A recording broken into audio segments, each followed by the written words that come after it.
Now I have a red light. Why do I have a red light? I want to go back to what we were doing last time. I want to make sure that we understand what's going on. I want to collect your homework, so if you haven't given me your homework, and I certainly hope that you haven't, because this feels depressingly light. So if you haven't given me your homework, please give it to me after the lecture. If you haven't given me homework, I would be really curious to know why not. Maybe I'm missing something here. So I want to go back to what we were doing last time. I want to make sure that we understand what's happening here. I'm confused about you being confused about something. So I want to figure out what's the source of confusion. But before we do that, let's see what is it we're trying to do. So last time, we asked ourselves, what happens if we live in a very simple world? The simple world is made up of now and two possible futures. Now we observe an underlying asset price of S, and then we have some derivative whose underlying asset is the asset whose price is S now. And in the future, we're going to end up in two states of the world, two possible states of the world. This is going to happen at the expiration of this derivative. So after this one step in time of length t, the derivative is going to give us a payoff. Now the two states of the world are going to differ by the underlying asset price. So in this case, the price is going to go up by a factor of u. Here it's going to go down by a factor of t. Depending on these values of the underlying asset price at expiration, we're going to get payoffs from our derivative. So the payoff here we call p's of u. So it's not p times u, it's p's of u. And the payoff here is p's of t. And then we ask ourselves, can we find the price of this derivative? And our answer was yes. We constructed some portfolio which had delta units of the underlying asset and -1 derivatives. And then we ask ourselves which value of delta makes the value of this portfolio in the future. And these two states of the world in the future have the same value. We found that delta, and then we look at the portfolio, we said, that portfolio is worth the same no matter what happens. Then we know how to find prices of such things. It's the present value of the certain value of this portfolio in the future, and then we wrote down how much people are willing to pay now for that carefully chosen portfolio. And then we looked inside the portfolio and we valued each one of the components separately. We added them up, and then we got an equation which we could solve for the value of the portfolio.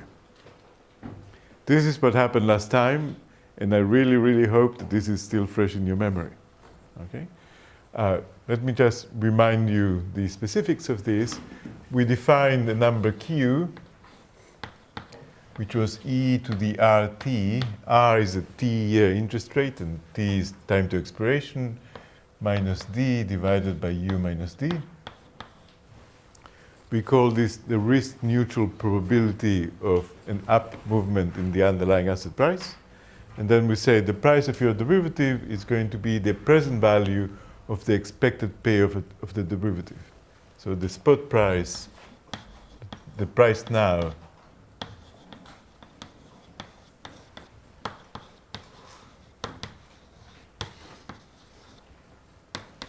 it's the present value of something, the present value of a value occurring in t years. How do I get present values? E to the minus interest rate times time. And I'm looking at the present value of the expected payoff of the derivative in a risk-neutral world using this probability q. And then what I have to do is I have to take q times the payoff you get here plus 1 minus q times the payoff you get there. Okay, and here's the thing that confused me. I was confused by the fact that I asked you a question you couldn't answer. And the question is this. Fine, so we can compute the price of the derivative here.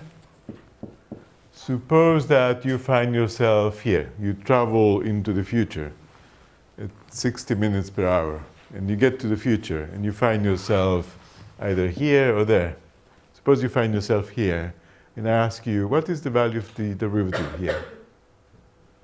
If you want to buy it, what do you pay?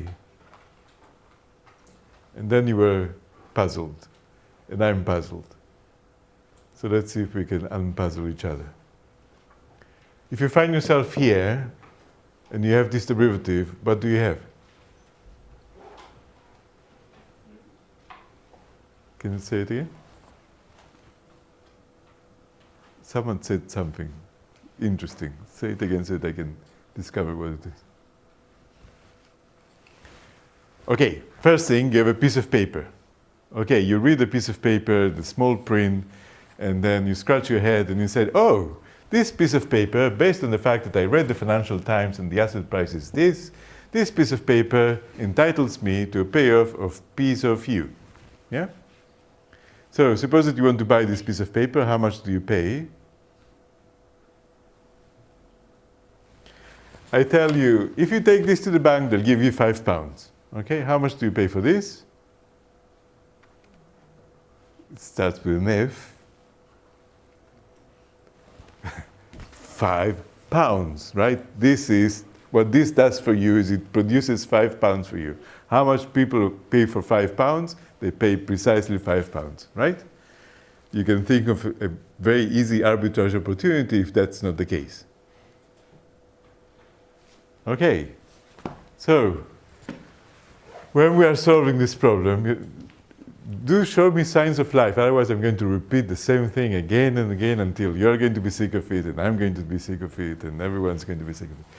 So if we look at this picture over here, we know the price of the derivative here, it's the payoff. We know the price of the derivative here, it's the payoff. We don't know the price of the derivative here, but then we think about it and we come up with this. Okay? This is essentially what happened last time. Do you have any questions about this? Okay, and then I said, now that we know how to find prices of derivatives in this very simple world, let's make the world a bit more complicated, but not too complicated, and see if we can find prices of derivatives there. And then I said, let's consider this world. So now I'm standing at this state of the world, at the present, where I observe an underlying asset price of S, and then I know that there are going to be 2 steps in time until expiration of this derivative we're looking at. And then each time the underlying asset price is going to go up by a factor of U or down by a factor of D. And then this is the picture I'm getting. So from here, after 1 step in time, I'm going to find myself here or there. If I find myself here and I wait for another step in time, I'm going to be here or there. And if I found myself here, if I wait 1 more step in time, I'm going to be here or there. And then I can look at each one of the resulting 3 states of the world, and I can write down various things. So the various things are going to be the underlying asset price and the payoff of the derivative. How do I discover that this is the underlying asset price at this state of the world? Well, that's because that's the world we live in. This is what happened after the price went up twice by a factor of U. This is the underlying asset price. And where do I get this from? PUU. How do I find out what is the payoff after 2 up movements of the underlying asset price? Well, I take my derivative and I read the small print and I say, if the underlying asset price is SU squared, what is the payoff of the derivative? And then it's going to tell me. So these payoffs at these different states of the world, 2 time steps into the future, are the things which characterize your derivative. So if you have a call option, it's going to be one thing. If it's a put option, it's going to be another, and so on. Okay, so now how do we find the price of the derivative now in this more complicated world? And then I said, well, we're going to imagine that we're here, and we're going to find the price of the derivative here. And then we're going to imagine that we're there, and we're going to find the price of the derivative there, in that state, possible future state of the world. Once I know the price of the derivative here and there, then I'm facing the same problem as in there. After one step in time, I'm either going to have something which is worth whatever the price of the derivative is here, or I'm going to find myself here and I'm going to have something which is worth whatever the price of the derivative is there. So we're back to this picture, we know how to solve this picture, and then we can take one step back into the present, and we can find the price of the derivative here. Okay? Okay, so let's see if I can give you a bit more detail. So I've drawn the same picture of the present and future worlds. I'm just giving names to the various nodes there. And I start with the end of this tree. I start with the last point in time. I start with a point in which we exercise our options. And this is the point in which you confuse me. I ask you, what is the value of the derivative at these nodes D, E, and F? So again, at point D, you exercise your option, or your option expires, and it provides you with a payoff. And the payoff is something we're calling PUU. And at node D, you look at your derivative, and it says, I'm giving you a payoff of PUD. And the same thing for node F. It gives you a payoff of PDD. Therefore, the values of this derivative in nodes D, E, and F are PUU, PUD, and PDD. Is this okay? Come on, show me signs that you are here. All right. Great. So now I want to know what's the value of the derivative at nodes B and C. Okay, so let's call the value of the derivative at node B v sub B. And what do I observe there? I observe something that looks a bit like this. There's going to be one step in time between that point in which the value of the derivative is VB and expiration. At expiration, I'm going to find a derivative which is worth not PU as in this original model, but PUU or PUD. And the question is, how much do I pay now for something which is going to give me either this payoff or that payoff?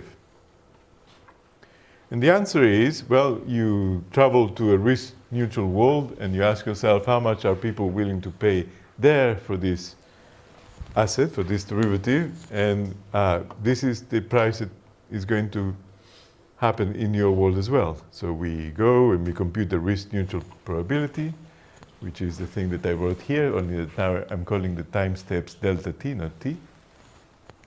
We compute that, and we ask ourselves, if I'm standing here, what's the present value of the expected payoff I'm going to get in one period of time? Okay, so we're trying to find expected values of some payments occurring in delta t years. We're assuming that all interest rates are R. So to find the present value, we're going to compute e to the minus interest rate times step in time times the thing whose present value I'm trying to find. And in our case, it's the expected payoff in this strange risk-neutral world of the payoff of this derivative. What is the payoff of this derivative when you're standing here? Well, it's either PUU or PUD. In a risk-neutral world, this happens with probability Q of 1 minus Q. So this is the expected payoff of your derivative in a risk-neutral world when you find yourself in this state of the world. Okay? So we apply the solution to this simple problem, to that simple problem, and we get the value of the derivative at that node. Is this okay? Okay, how about node C? Node C looks pretty similar. So we are here. We're either going to get this payoff or that payoff. We ask ourselves, how much are people willing to pay now? We use that model. We find the risk-neutral probability. We find the expected payoff in this risk-neutral world, and then we find the present value of that expected payoff, and we're getting this. So we can compute the value of the derivative at node C. And now we can take one step back to the present. So now, when we're standing at the present and we're trying to find the value of the derivative at node A at the present, we ask ourselves, what's going to happen next? Well, we're either going to find ourselves in a state of the world in which the derivative is going to be worth VB, or we're going to find ourselves in a state of the world in which the value of the derivative is VC. We imagine ourselves living in a risk-neutral world. We know that this is going to happen with probability Q, this is going to happen with probability 1 minus Q, and then we say, in that case, the value of the derivative here, what I'm calling V of A, is going to be the present value. Here's how we're computing. This is how we compute present values of the expected payoff of the derivative in a risk-neutral world, which is this. Okay? Do we have any questions about this? Okay, so let's see this in action. So here's an example. We're going to look at the European put option on stock currently traded for £10. So what I'm calling S, the spot price of the underlying asset, is £10. The put option has a strike price of 11, so you have the right to sell for 11, and it expires in a year. We're going to assume that interest rates are the same for all periods, and they're all equal to 4%.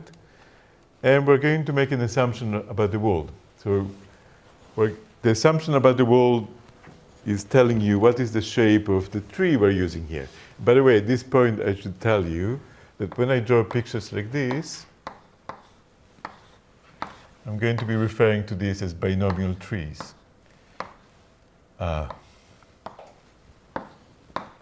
Why tree? Because if you tilt your head like that, it looks a bit like a tree. And why binomial? Because from each node you have two branches coming out. Okay? So I'm telling you what sort of a world you're going to be living in, which amounts to me telling you something about the tree. And the tree is such that every time step here is going to be 6 months. So that's going to be half a year. And this is going to be half a year. And I'm also telling you something else about this world.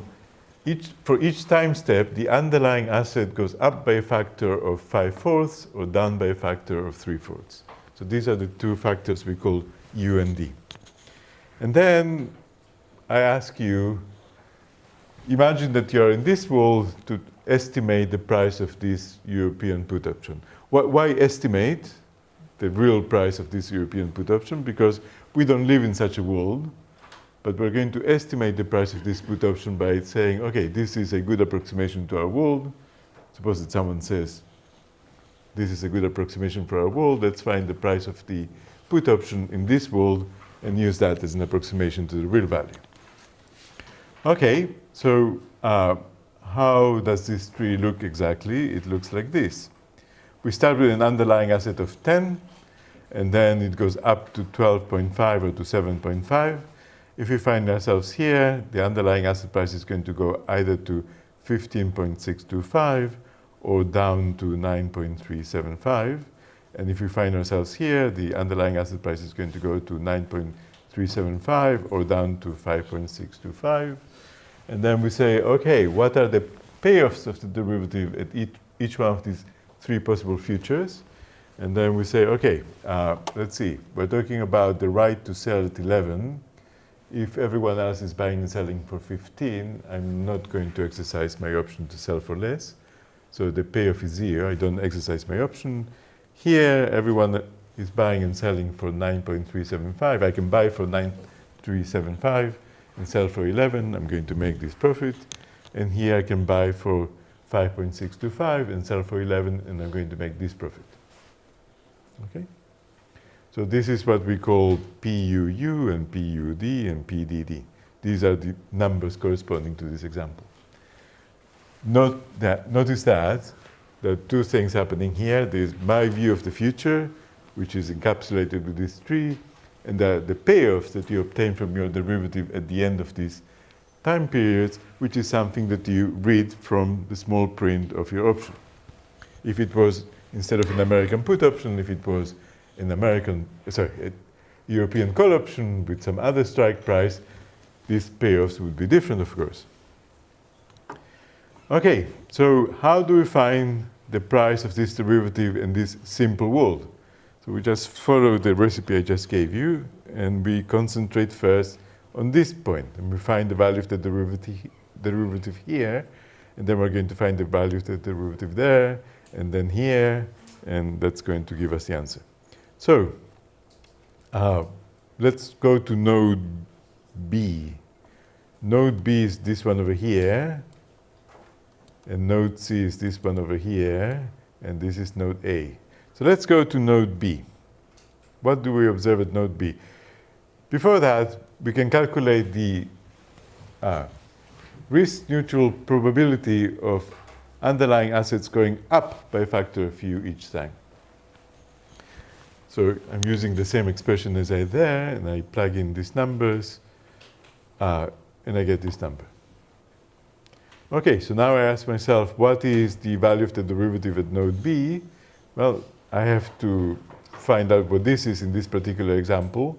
So this is going to say e to the minus 4% times alpha year times this q times PUU, which was 0, plus 1 minus this number times PUD, which was 1.625. So I take out my calculator, I put these numbers, and I get this. And now I can find the value of the derivative at node C. So again, I'm going to have e to the minus 4% times 1/2 times this q we computed before times PUD, which was 1.625. Sorry. Yes, 1.625 plus 1 minus q times 5.375 or so. And we get this other number. And now we can find the price of the derivative at node A, at the present. How do we do that? Well, it's going to be the present value of the expected, now I'm not going to say payoffs, because there are no payoffs at nodes B and C, but the expected values, prices of the derivative at nodes B and C. So I have to compute e to the minus 4% times 1/2 times this q times v's of B, which is this number here, plus 1 minus q times v's of C, which is this number here. So I compute this, and I get that number. Do you understand this example? Okay. So what else do we want to do?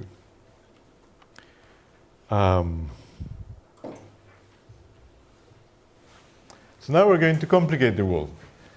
So we started with this very simple world, and then we had this slightly more complicated world in which we had 2 time steps. So now we can have 3 or 4 or 5 time steps, or 10 million time steps. And the way we construct the evaluation is by saying, okay, however complicated your world is, the end of it always looks the same. The end of it always looks something like this. And for these nodes, you're given the underlying asset price, you're given the payoff of your derivative at these n nodes. We're going to assume that these n nodes occur at expiration. That's when your derivative gives you its payoff. And then we can propagate the values of your derivative at expiration back in time, one step back at a time. So let's see an example of that here. So we're going to look at an 18-month European put option. So it expires in a year and a half, and it's going to have a strike price of 12, and the underlying asset price as a spot price of, the underlying asset as a spot price of £10. We're going to assume that interest rates are 5% now. We're going to have U and D factors of 6/5 and 4/5. And now we're going to divide these 18 months into 3 half-year periods. So our world is going to look like this now. So there are 3 steps in time, 1, 2, and 3. Each one of them is 6 months long. So this is happening after a year and a half. The red numbers you're seeing here is the underlying asset price. So to go from 10 to the price here, we multiply by 6/5. To go from 10 to the price in this state of the world, we multiply by 4/5. And once we know the underlying asset price here, we get this one by multiplying that 12 by U and that 12 by D, and then we get this one by multiplying 8 by D, and so on. So we can propagate the prices into the future, and we can find the prices of the underlying asset in each node in this binomial tree. These are the red numbers. Okay, so we get to the end of the tree, we get to expiration time, and then we can ask ourselves, what is the payoff of the derivative at each one of these possible future states of the world? So we find ourselves here. We have the right to sell something for 12. The market price is 17.28. We are not going to exercise our put option. We have the right to sell for 12. We find ourselves here. That's great. We buy for this much, sell for 12. We make this profit. We find ourselves here. We can buy for 7.68. We can sell for 12, and we can make this profit. We find ourselves here. We buy for 5.12. We sell for 12, and we make this profit. These are the payoffs of your derivative at expiration in these 4 states of the world at expiration. So the blue numbers are, you can think of them as being the payoffs of your derivative, but also the value of your derivative, your price of your derivative at expiration in each one of these 3 states of the world. And now we can propagate these numbers backwards. Right? So we say, what's the price of the derivative here? Then you say, okay, I'm going to either have this much or that much. I can find the expected value of my payoffs in a risk-neutral world using the probability Q for the up movement of the price, of the underlying asset price. So I'm going to use this value of Q to find the expected payoff of my derivative after one step in time when I'm standing at this state of the world. So I'm either going to get this much or that much. And then I'm going to find the present value of this expected payoff after one step in time. And here's what I get. I have e to the minus interest rate times time. That's what I multiply by to get present values. And I multiply this by this probability times 0 plus this 1 minus this probability times 48 pence. And that's what I'm going to compute as the value of the derivative at this node. If I want to know what's the price of the derivative here, well, I'm going to take the present value of the expected payoff of the derivative as I'm standing here. So I'm going to get either this much with a risk-neutral probability of Q or this much with a risk-neutral probability of 1 minus Q. And I can compute the value of the derivative here. And then I can find the value of the derivative here by doing the same thing. And now I come here and I say, I'm going to wait for one period in time, and after that, I'm not going to get any payoffs from the derivative, but I'm going to have a derivative which is worth either this much or that much. So you can think of getting payoffs by selling the derivative if you wish. In the risk-neutral world, this is going to happen with probability Q, this with probability 1 minus Q. And then I ask myself, what is the value of the derivative at this state of the world? And the answer is going to be, it's the present value of the expected payoff of the derivative. Think of payoff as what you get when you sell it. And then we're going to get this. And if you want to know the value of the derivative here, you do a similar calculation, only that now you're going to use these 2 blue numbers, and you get that. And then you stand at the present and you say, after one period in time, I'm going to get something worth this blue number or that blue number. In the risk-neutral world, this happens with probability Q. So if I want to know what is the price at present, and again, we are appealing to this very simple calculation we've done in this very simple world now, then the price is the present value of the expected payoff of the derivative after one step in time. Okay, so I saw that there was some excitement over there. I was hoping that there's a question. Is this making sense? Do you have any questions about what I've done? So I did not cause any excitement. All right. So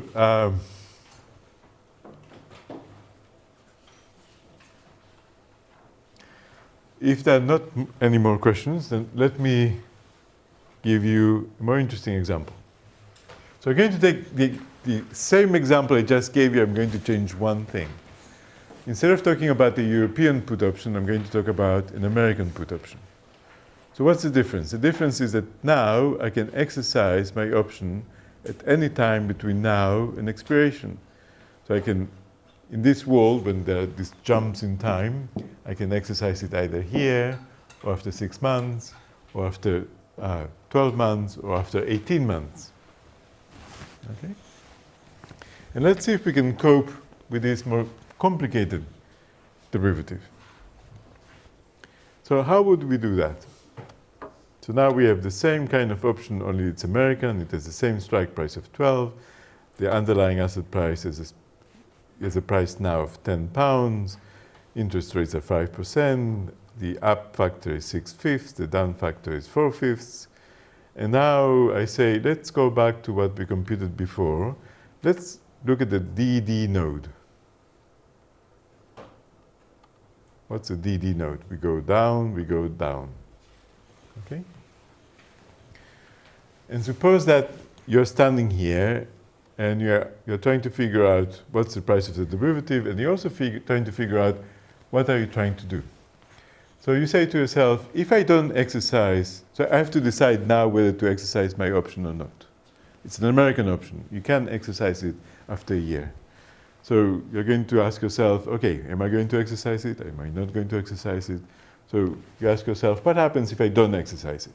If I don't exercise it, then I'm going to have to wait for another step in time to do anything. And then we know how much that option is worth. If I don't exercise it, it's going to be worth this number, this blue number. Right? But I can also exercise it. What happens if I exercise it? Everyone is buying and selling this stuff of 6.4.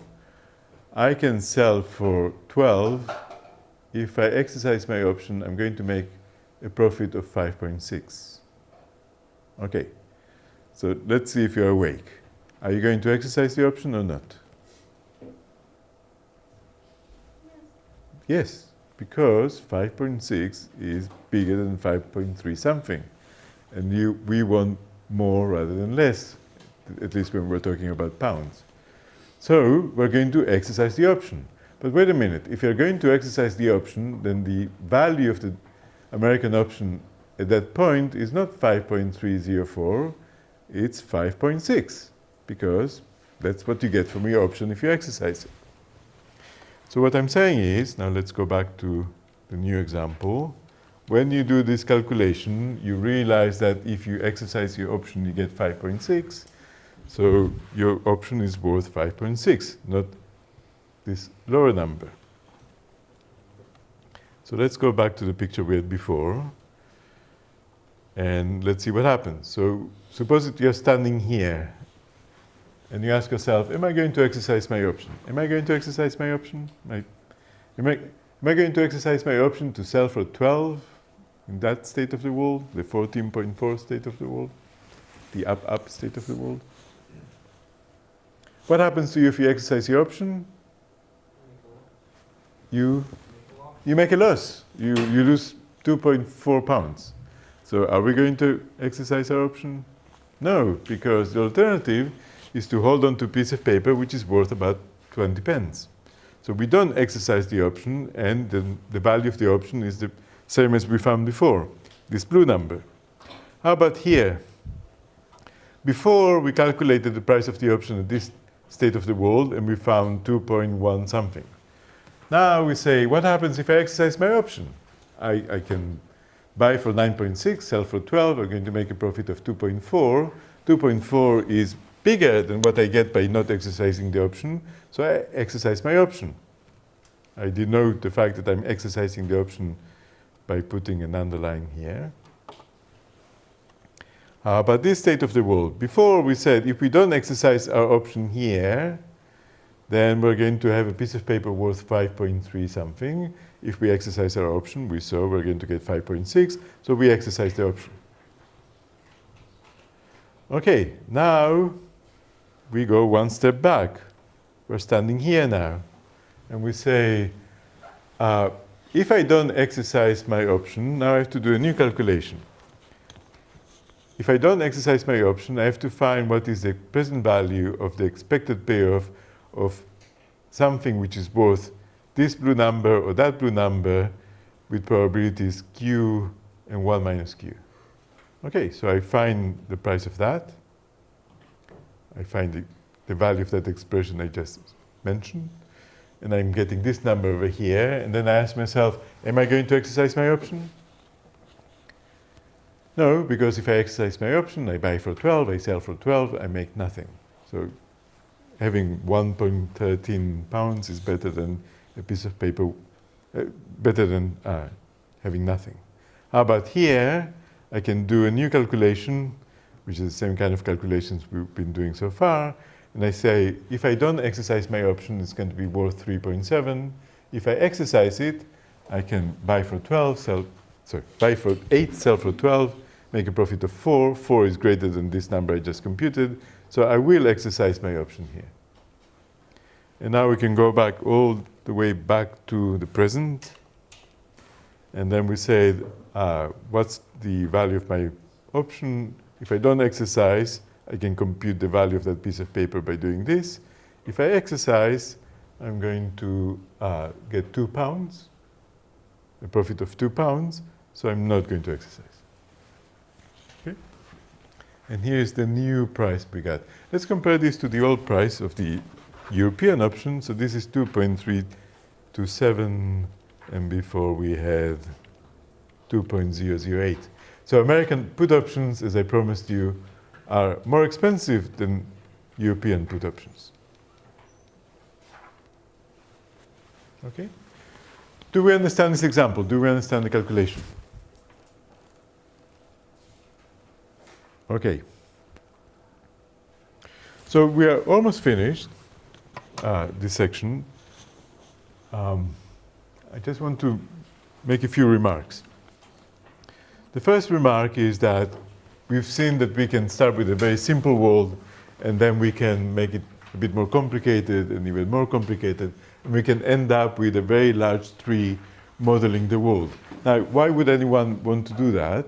You can say, okay, so the world doesn't behave like this or like that, but we can approximate how the world looks like by saying, let's divide continuous time between now to expiration into small steps. Let's see what happens in each time step. And then let's, in a sense, put everything together to get the price of derivatives in this world, which is not quite like our world, but looks pretty much like it, in the sense that we're going to choose time steps which are very small, 1 day or 1 hour or 1 nanosecond. Okay? So you can use this to model the prices of derivatives in the real world, even though our world does not look like that. It's the same thing you do when you're trying to find numerically a value of an integral. You say you take the range of integration, you divide it into small steps, and you compute an approximation to the integral by computing a sum. And if you do that, if you do divide the world into lots of steps, then if you're going to have n-step trees, you can find out how many nodes you're going to have there. So you're going to have 1 plus 2 plus 3 and so on. And what you're getting is a quadratic expression in n. So if you are going to do that to find approximations of values of derivatives, you're going to end up with lots of nodes and lots of calculations. And things get even worse. Suppose that, and I'm going to give you an example of that. suppose that you have a very strange derivative. So that derivative is a payoff at expiration that depends not only on the underlying asset value at expiration, but it depends on the whole history of the prices of the underlying asset. So if your price goes up and then goes down, and then if your price goes up and then goes down,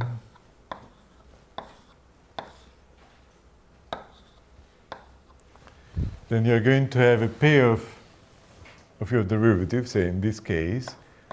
Here it's going to be PUD, and here it's going to be PDU. And there are some derivatives for which these are not the same. You don't only look at the underlying asset price at expiration, which is going to be the same underlying asset price here, here, and here, but you look also at the history of the underlying asset prices. So an example of that would be, what we're going to see a bit later, a derivative whose payoff at expiration is, say, the maximum of all the prices observed between time 0 and expiration. So if you go like this, or if you go like that, you're going to observe different maxima, and then the derivative is going to have different payoffs. So this is a kind of exotic option that we're not going to see very much in this course, but then you ask yourself, how big is a tree that I'm going to be using to model this? And then you get something truly astronomical. You're going to start with one node for the present, and then you're going to have 2 nodes for one step in time, and then you're going to have 4 nodes for the next step in time, and so on. And this grows very fast. So there's some limits to what you can do with these binomial trees. And then there's another thing that we're not going to say very much, except for what I'm going to say next, which is this. I've been saying, oh, we live in a world in which U is 6/5 and D is something else. Where do these numbers come from?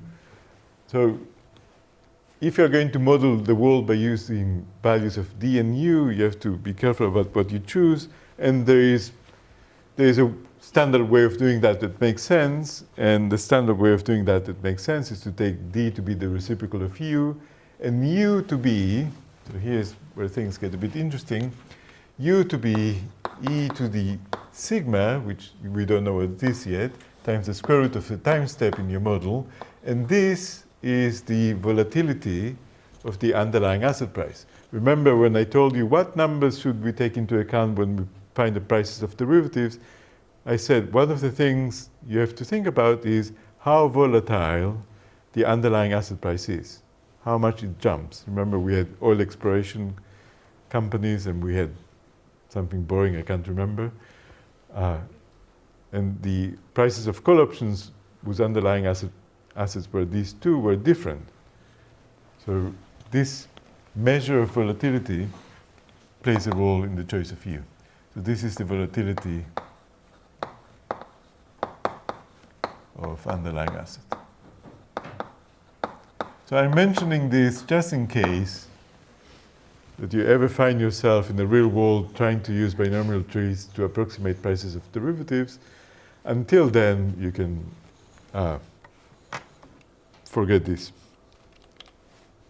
or at least for the moment.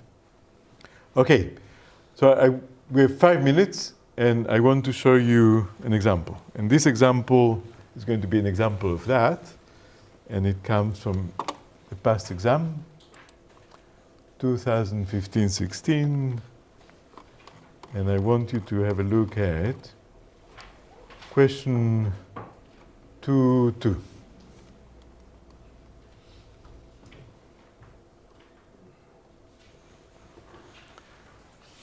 Can we all read this? Okay, so what do we have there? We have some stock, some shares in a company. It pays no dividends. The spot price is £100.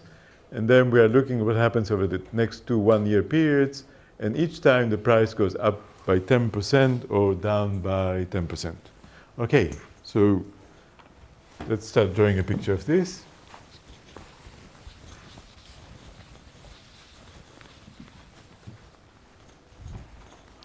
So what we're calling U, what is U here? Can anyone tell me?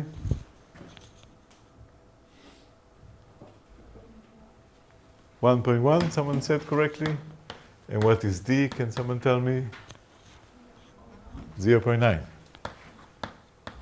Okay. And then we have 2 time steps, and we have an option derivative that expires in 2 years, and it entitles the owner to the maximum of the share prices observed at time 0, 1, and 2. Aha. So we're not going to have a tree like this. We're going to have a tree like that. Okay. So how is the tree going to look like? We start with an underlying asset price of 100, and then it's going to either go up to 110 or down to 90, and then it's going to go up to 121 or to, what is it? I take 10%, 99? And then this goes up to 99, and all goes down to 81. Okay, this is the world we're looking at. And this is an exotic kind of derivative because the payoffs here and here are not going to be the same. And we have to find the price of the option. So I want you to help me. What's the payoff here? If you find yourself here, what's going to be your payoff?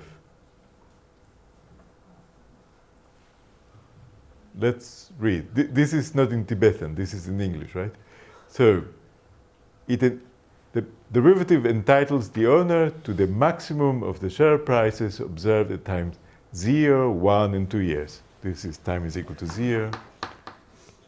This is time is equal to 1.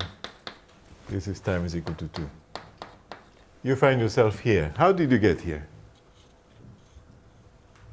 How do you go from the present to this future? Like this, and then like that. What's the maximum price of the underlying asset you observed? Come on, say it. You know it. Be nice. Play with me. What's the maximum of the following 3 numbers? 100, 110, and 121. Very good, 121. If I find myself here, what was the maximum underlying asset price?